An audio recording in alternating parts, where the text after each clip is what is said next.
On a crisp autumn morning, in the heart of Willow Park, stood an old wooden bench. Its worn surface carried decades of memories, carved initials, faint paint marks, and the grooves of countless visitors who had rested there. But for Clara and Henry, it wasn't just a bench. It was a cornerstone of their life. Clara and Henry had spent decades coming to this bench. It was where they had their first picnic, celebrated small victories, and sought solace during hard times. But now, Clara visited alone. Henry had passed away 3 years ago, leaving a void that no amount of time could fill. Yet, Clara continued to come, carrying their shared memories in her heart.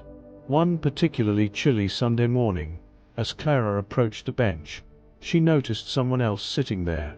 An elderly man with a kind face and a cane rested on the seat, staring into the distance. Clara hesitated, but then approached. "Mind if I join you?" she asked with a small smile. The man looked up and nodded. "Not at all." As they sat in silence, Clara introduced herself. The man's name was George, a widower who had recently moved to the area to be closer to his daughter. "This place, it reminds me of my wife," George admitted, his voice tinged with emotion. "She loved parks." Clara felt a pang of recognition. "My Henry and I used to sit here for hours. It's comforting, isn't it?" Over the following weeks, Clara and George began meeting regularly at the bench.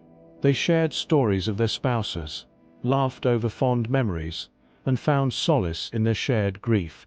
George revealed that he was struggling to find purpose without his wife, and Clara admitted that she often felt lost without Henry.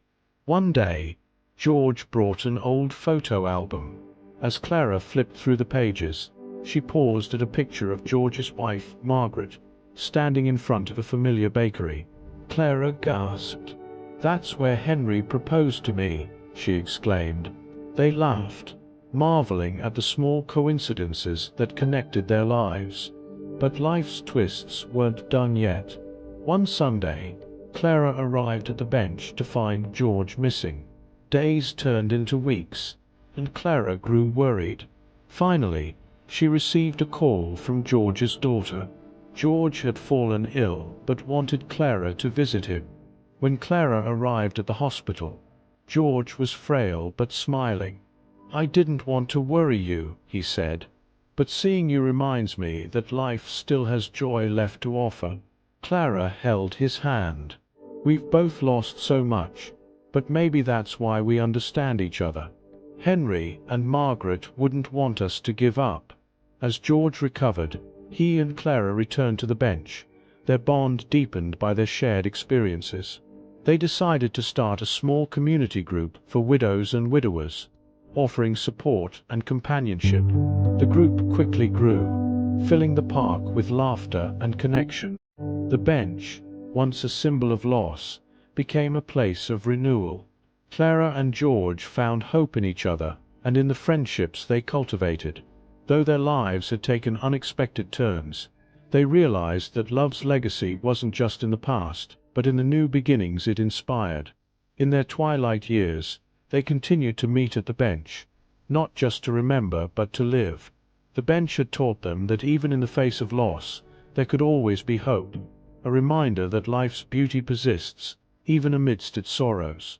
The moral of the story is that even after losing someone we love, life can still offer hope and new beginnings. Clara and George show us that by opening our hearts to others, we can find comfort and purpose again. It is about honoring the past while still living in the present, finding joy in new connections, and believing that even in sadness, there is a way forward. Thanks for watching. If you liked the story, hit like, subscribe for more, and share your thoughts in the comments. Your feedback is appreciated.